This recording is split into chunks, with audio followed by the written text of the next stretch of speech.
Hello everyone, I am Pooja, your host for the day, and today we have a very interesting topic, the rise of mental health awareness in India, challenges and perspective. So, in the past few years, there's a major shift in the way people view or look at mental health. It is not, it's not pushed into just hospitals or therapy sessions. It is moved into our day-to-day conversations, up to even our dinner tables, from workplace meetings to dinner tables. It has come in, which is a good sign. Agreed, because that is a very important factor which can have a serious impact on every other aspect in life, starting from small kids to adults and grown-ups. Everybody go through something or the other at some point of time in their life. So being aware of it and having the right kind of people around you who can help you deal with it is truly a blessing.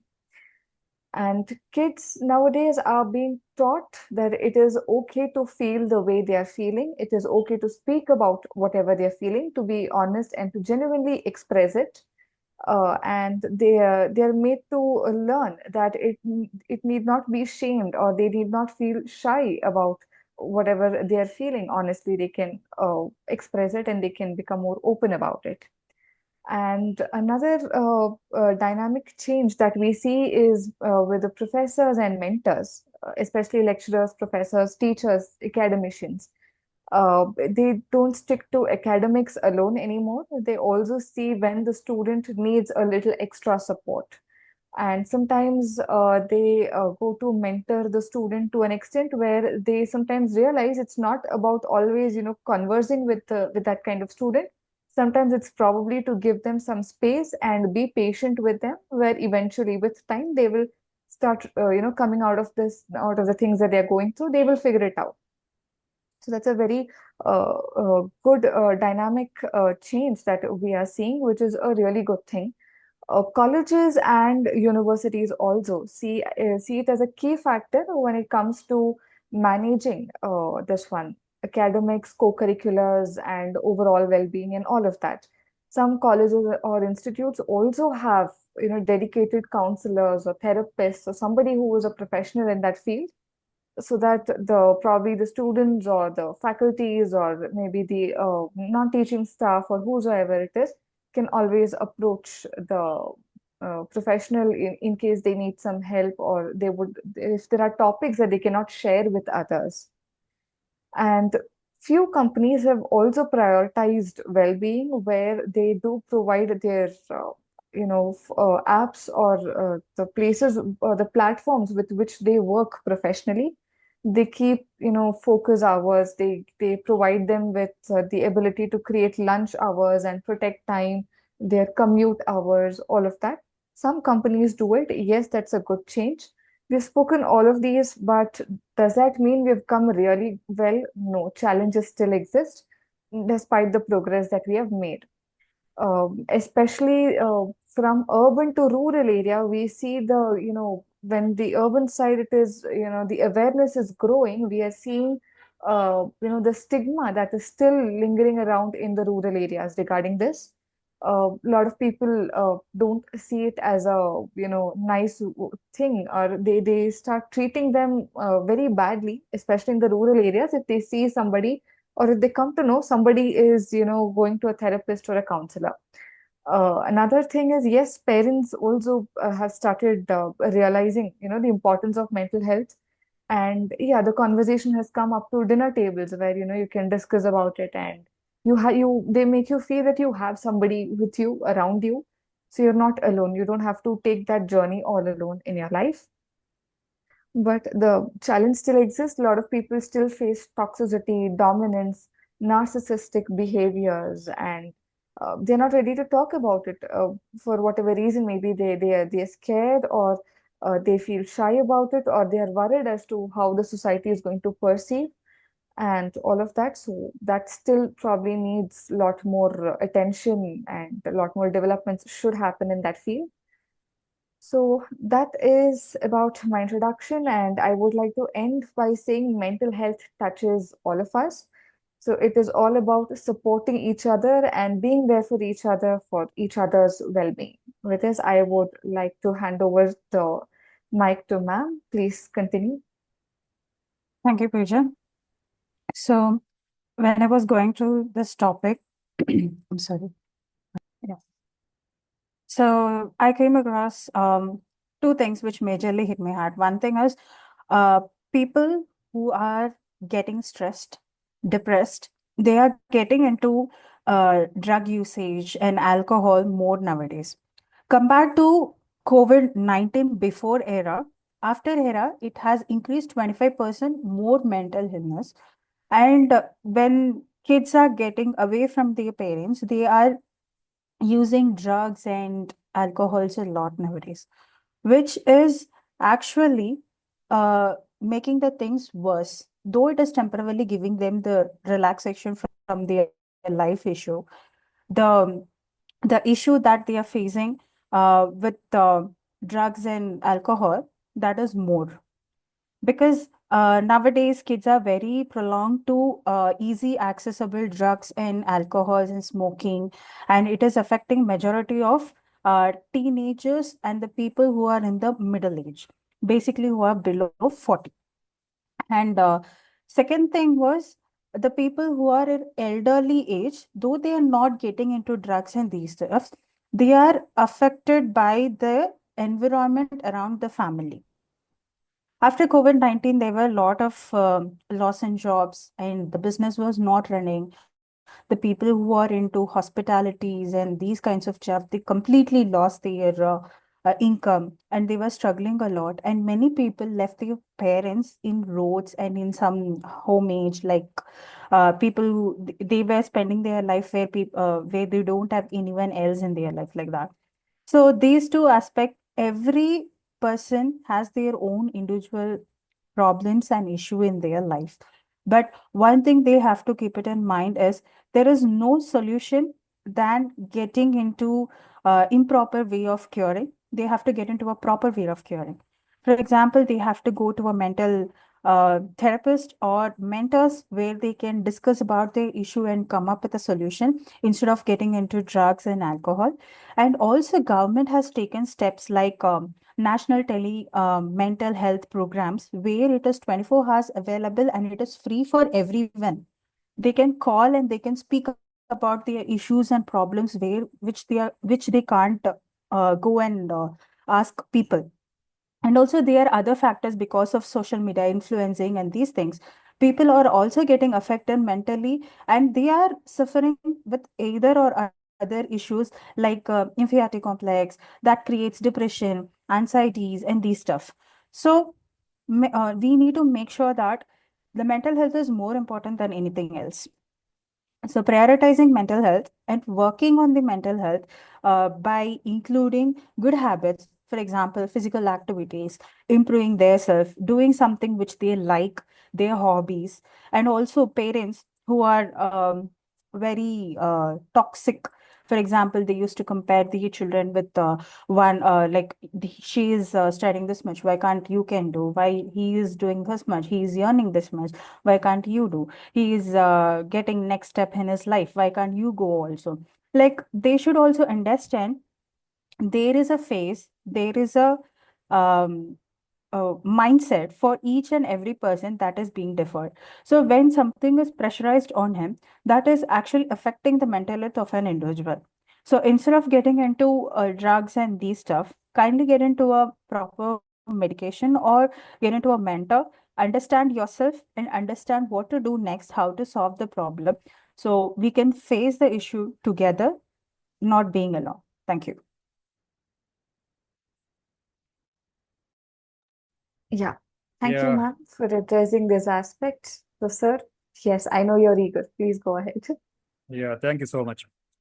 I would look into mental health crisis in a different way. Uh, Actually, when we grow up, we know that society unconsciously has planted a kind of line, which is the perfect line. So we all try to achieve that perfection. Our parents want us to achieve that, and we want to achieve it. And sometimes we deviate and we take a different path, and we don't even look into that kind of perfection. And somewhere, in the beginning, society starts telling this is right, this is wrong. And as we go further, our own mind starts telling us what you're doing is wrong, what where you are at It is absolutely a wrong situation. Somewhere we feel there is no way back, and that's where mental health goes into a trap. Like our own mind is not able to accept what we are doing, and in the situation in we are at, okay, that our mind is not able to accept it, then there is a complication, there is a contrast between our own perception about it and the reality. And no matter whoever tells it, the counselor tells it, the doctor tells it, teacher tells it, anybody tells it, because we are not able to change that perception just because somebody told us. Because we, in our mind, know what is perfect and we want to correct it according to that perfection. And society tells it it's okay, it's okay, it's not okay. Because we know that it's not okay. Because society has held something as perfection, and our mind also has held something as perfection. Until that perfection is proven wrong, we don't become okay. Right? And who is going to prove that perfection wrong? Our experiences. Our experiences and the way we look at things, and sometimes failures in life, they open our eyes towards things, how we look at them, and we accept them. Oh, it is normal. It's okay. We all fail. So this perception comes late, but in the very heat of the moment, we don't have it. When we don't have it, we get into depression, we hate ourselves, we ill treat ourselves, we don't listen to anybody because what we think is something is wrong with us, absolutely wrong. And we want to correct it by all means.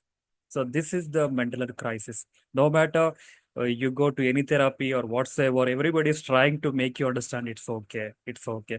But the problem is your mind is not saying it's okay.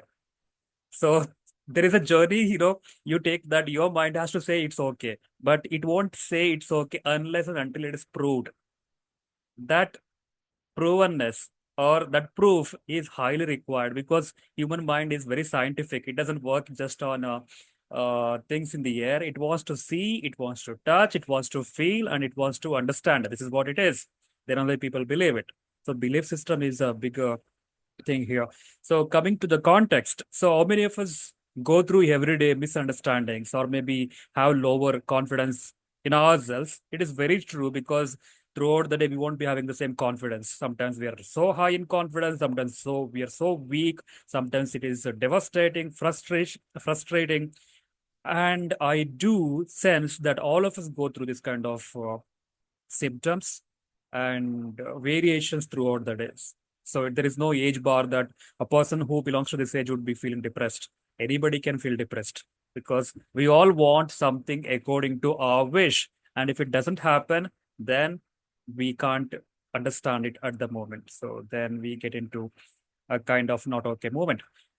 Coming to the reality of the research, Harvard University, they say a psychologist, she said that now in America, currently 1 out of 5 students, I think, let's think it about students, like 1 out of 5 will face the mental health crisis or mental health problems.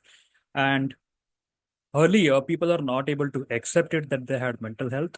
But as a society's mental health problem, as now as a society is becoming kind of easy and cozy, people are able to accept it because earlier society was like highly judgmental.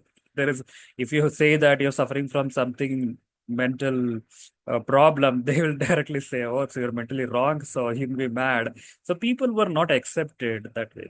Now society is able to look at people in a different way. I think I don't know how to look at it because one way people are considered as weak when they find themselves having mental instability. On the other hand, people are considered like it's okay, everybody feels it. So how society is taking it, it depends on the community, wherever you're living. If your community is able to accept it and find it like it's okay, then you feel it, it's okay, it's normal. But if the community doesn't find it easy, your parents don't find it easy, then you don't even express to them that you're going through such things. You don't even share to them because they will judge in another way.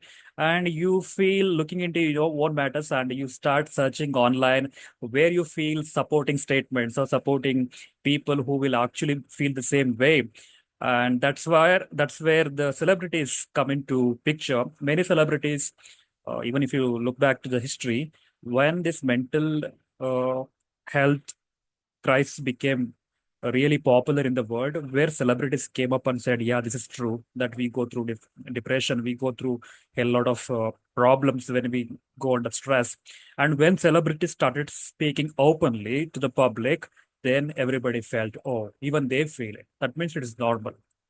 The people, those who are in the high position, when they take it up and say, then the normal people will try to follow and accept them. This is the way world has been working, and the people leaders play a dominant role in making everybody understand and take the mental health problems as a normal thing, not as a something weakness or something absurd. If you look into the movie. There is a movie called Craven the Hunter. The elder brother is a powerful person, and a younger brother is a weak person. So dad doesn't like the younger one because younger one has the tendency to avoid the fight. He is not, as masculine as the elder brother, and he doesn't go to fight, and he's more interested in theatrical events, arts than the fight. So father doesn't appreciate the younger one. So younger one to crave, to gain that appreciation and acceptance from the father, changes himself to be a monster. So that's what happens at the end of the movie because he wanted to be accepted. He didn't want to be weak. So somewhere when we try seeing people as weak, I think they can't accept it. Somewhere the society has to change and become good with the people. Everybody should be accepted no matter what. Even if you see a recent movie in Kerala, Officer on Duty, even that movie talks about drug abuse and when the girls go through sexual abuse and online blackmailing, they commit suicide. And here, the problem is society is still not able to accept girls as human beings. Still, they have lot many uh, divinical or kind of God's element attached to girls and think them as to be devis or something. They have to be framed in perfection of the divinic elements. And when they fall from that, they are taken. They are seen as like fallen from grace. So they won't be treated in a very smooth way, but rather society doesn't accept them unless the person has gone through that. Even mothers won't accept the daughters when they miss the tracks. So this has been very difficult in the society, and that's where we are stepping towards that. But still, I'm not promoting anything here, but this is what people do make mistakes. People go astray, and just if you start judging everybody, then only thing is left is committing suicide. Or if that is the final thing you want the people to do, people should die because of the mistakes they committed in life, then I don't think anybody would survive on the earth because everybody commits mistake. So the seeing how people went short of something or people fell short of something. So maybe difficult situations. I think society should be able to look into that. In that movie, as I said, father was very angry on daughter because he thought she had ruined the reputation of the family, and he wanted to punish her. And he says that it is better that if she's dead. The moment he breaks the door and gets into the room, he says she's already dead and hanging from the fan. So he goes through panic attack. He can't get through that. He feels that he should have uh, been gentle and able to understand the daughter situation and how she must have gone wrong. He was not able to take it because he was a policeman by himself, and there he portrays the character of the society, how it judges people harshly rather than looking into their situations. So mental health crisis is this: the society judges, parents judge, people judge. That's why when people go through something horrible, they experience a lot, but they don't share it to others. They don't share it to friends. They don't share it to parents, not even to the counselors, because they don't want to be judged. I think I would end with this. So, uh, yeah, that's all. Thank you, sir, for bringing an entirely different perspective on this. And yeah, I think anybody wants to discuss more on this topic, or should we wind up? Left to you guys. I think I have said so much. Good, Pooja. Okay. Okay, so I guess everybody is waiting for the most interesting part of today. That's the second part for today, from trash to treasure, a catchy way of selling the most unsellable products. So, uh, Sharks, are you guys? I think I should call you that. So, are you guys Uh-huh. ready to pitch Yes. your ideas and turn it into a business? Actually, the person who pitches is not a shark, okay? The person who is pitched to is a shark there. Okay, so fine. Then dolphins? Is Yeah, that how you what's like it? yeah, definitely. Dolphins have to dance here. Yeah, we have to do performance here. Yes. Okay, so dolphins, please be ready, and sharks, please be ready to invest. Okay, take up. Sure. Yes, sir. Go ahead. Yeah. Okay, I'll be taking it up first. Uh, actually, when the topic was given to me, it was sell the unsellable, but the description of something else, then topic had to be changed according to the description. Then it is now sellable. I will present afterwards. You can see how to it, see to it how it is. Let's go back to the past. We all know that when we were children, we used to wet the bed. So that was a very common thing, right? So definitely parents would not be happy with that. And no matter what, and even we were not doing it, voluntarily. It used to happen. It is a natural thing. And you know how we feel it. Sometimes we get dream that we are in the washroom, come on, just pee it. Okay, then afterwards only we realize that, oh, what has happened is something wrong that is in the bed. And we would have realized it later. And this is a very disastrous thing. And when we are grown up, we are at the age of 6 or 7, we feel it very horrible to tell to parents that. And we quietly get up and go and quietly change the bed sheet whatsoever. It would be so embarrassing when we grow up and still we wet the bed.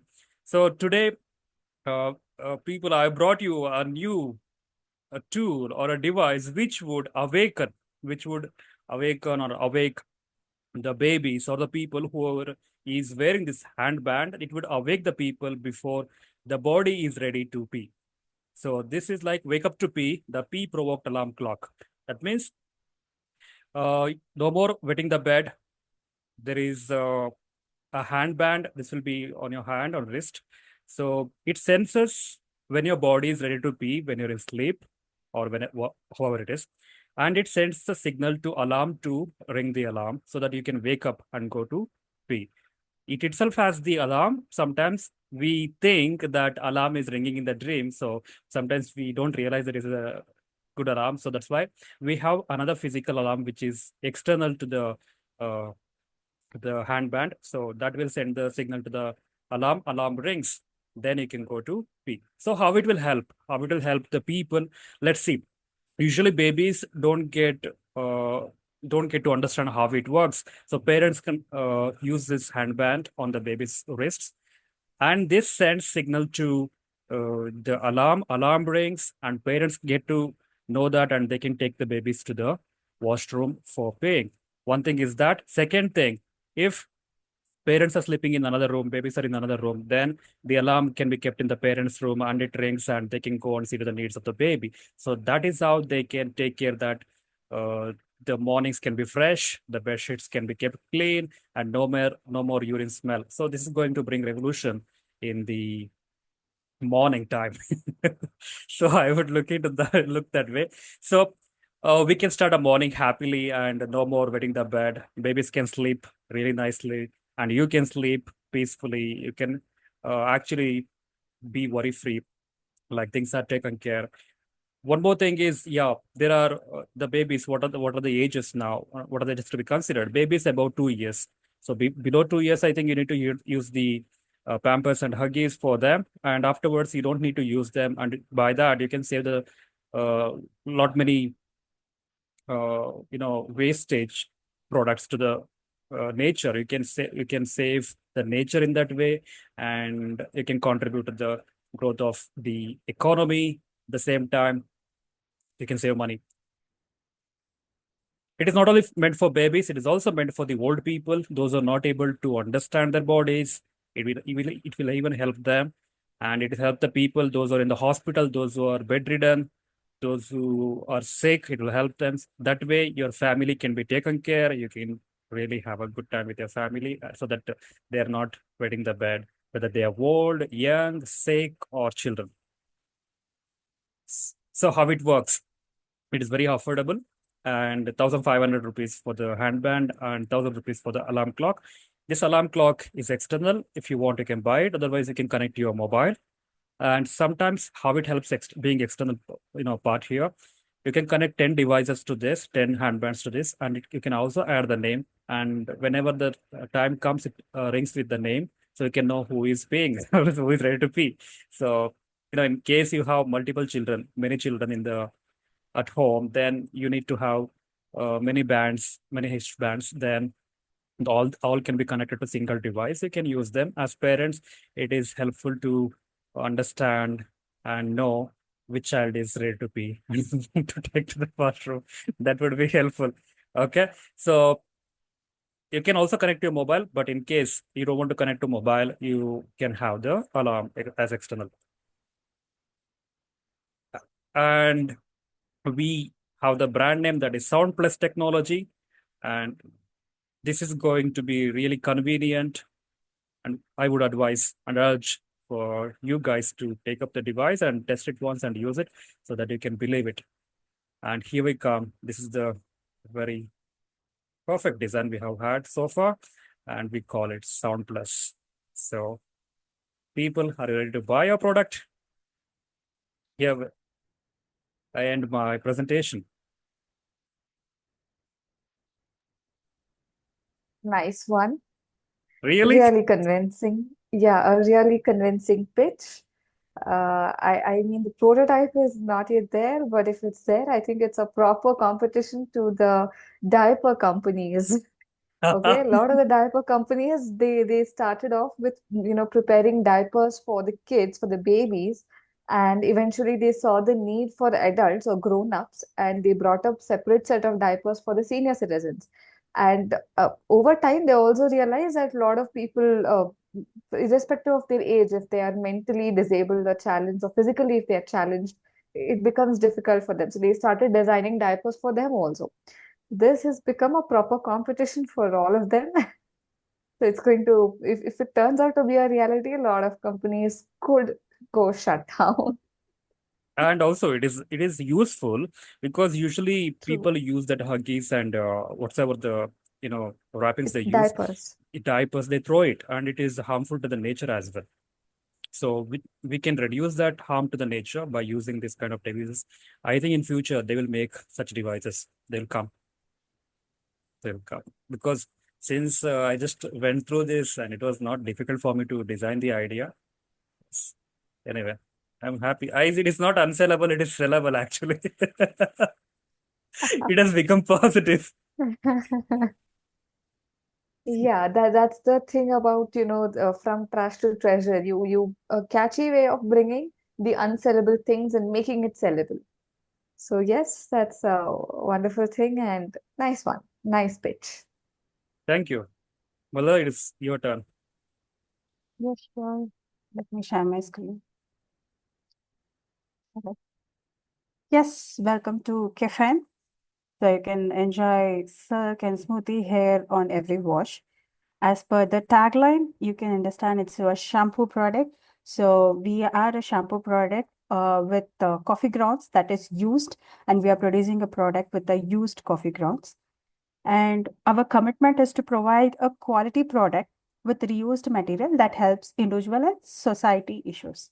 So one fine day, me and my friend was in a coffee shop and we were seriously discussing about a life problem, that is hair problem. And they were a lot of things and points both me and my friend were discussing about the hair fall, hair dryness, the scalps are getting very dry, and also we were discussing because of pollution and the heat and the technology which we are using, the heat which is produced from laptop and mobile, that's also affecting. So we were telling in school days we'll be having a density, very thick density of hair, but nowadays we are not having that much density. It is going, and every day I feel some or other day I lose all my hair, and I'm also scared of it. On the other hand, we received our order also. When I went to take my order, there were the staffs were speaking among themselves. Then I asked what is happening. They were telling the grounded coffees, the other staff didn't dispose it properly. Then when I was checking on the Google, I found that nearly 18 million tons of caffeines that is used once are going into dustbins globally. It's globally 18 million tons of caffeines are going into this one dustbin. So when I was having these two in my mind, like the issues with hair and the issues with the caffeine or cafe shop. So that time I just came up with a win-win situation where we use the grounded or used caffeines with the shampoo and we brought up a product. So that is a product name called caffeine. So here, when you're using your our product, you will be benefited with all these lister benefits. For example, it promotes the hair growth, your gray hairs and these issues can be reduced. It helps to exploit the scalps and dryness that is being faced, and also it improves the hair texture. It also helps in growing the hair. So these are the benefits that are in used coffee grounds. And the shampoo that we are made to compensate the smell that is going to come because it's a coffee ground and the smell differs when it gets late. So we also use some fragrance so that you will be smelling like a coffee when you enter the door. So this is our product, and you can order our product in our website. You can call us, you can also email us, and you can get our product from 600 range, and you can also choose the milliliters. Like for example, if you want to try 100 milliliter, just a sample product, you can also order it in our website. Thank you. Smelling like coffee. Oh my God, it's going to change the world. Ma'am, Yeah. I It's actually have a question for you. I'm really sorry and Yes. curious about it. Sorry, sir, to cut you in between. But, ma'am, the numbers or the statistics that you mentioned, is it real, like for real, For or you just yeah, made it up? just yeah. Taking as a it's a used coffee grinds, right? That is going into dustbin. So when I'm taking that as a raw material, I'm not going to incur a lot of cost in it. So I'll be basically getting that around, for example, 1 kg around 200 rupees or something. And I'm going to use it in my shampoo product. So shampoo product is like we have another 4 to 3 ingredients. And the chemical which I'm going to use will be minimal. One is fragrance. Because of fragrance, there will be a bit of chemical. And when we are making it, the cover and taking it off of raw material and the other ingredients, these all will be combining and giving a price of 600 minimum. That's why the shampoo rates are in 600. It's not below that. Every No, no, I commercial meant shampoo. the no, I meant the figures like, one or some, I think 18 tons or something you said coffee That's grounds are actually used in. a real figure. You can also check it in the Google. They Mhm. are 18 million tons of coffee globally. It's going into dustbins. Only for two things they are using coffee. This one. First thing was the biogas thing. So for biogas, they are using it as raw material, and as a fertilizer they are using. But in shampoos, they are not using the grounded ones. That's actually a new one. Shampoos, they are using a like the new or produced this one grounds, and the used ones is not being used in the shampoos. Currently, whichever coffee products available in the market is not using the used ones. Mm, nice. Yes, sir, you may go ahead. Sorry for no, I said it's a interrupting. good product because you smell like coffee, then it's really very good start for the day. Yeah. Yeah.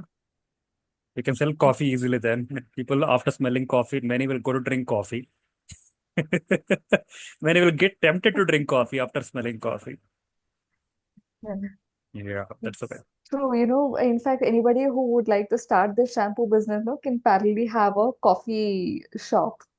Okay, you get coffee beans or coffee powder, and you use it to prepare coffee. The waste that comes, put it here and get your shampoo brand. Yes, very good recycling. Actually, Definitely. I was thinking about this, but I felt like it'll be a long story, so I just cut short it and I just made it in this way. Very When I good was thinking presentations. of Yeah, very good Yes, yes. presentation. Luckily, good True. idea. Only thing somebody has to bring it to existence. Reality. We Yeah. should make it, we should turn the prototypes in. So then, yeah, definitely it'll work. And I would really like to appreciate, ma'am, you found, I don't know, you probably photoshopped it or you created the product where you have the shampoo bottle with caffeine, yeah, caffeine actually coffee. I didn't Photoshop it. I basically used PPT only. But I just edited the image by erasing the original name of the product, and I just placed that name over there.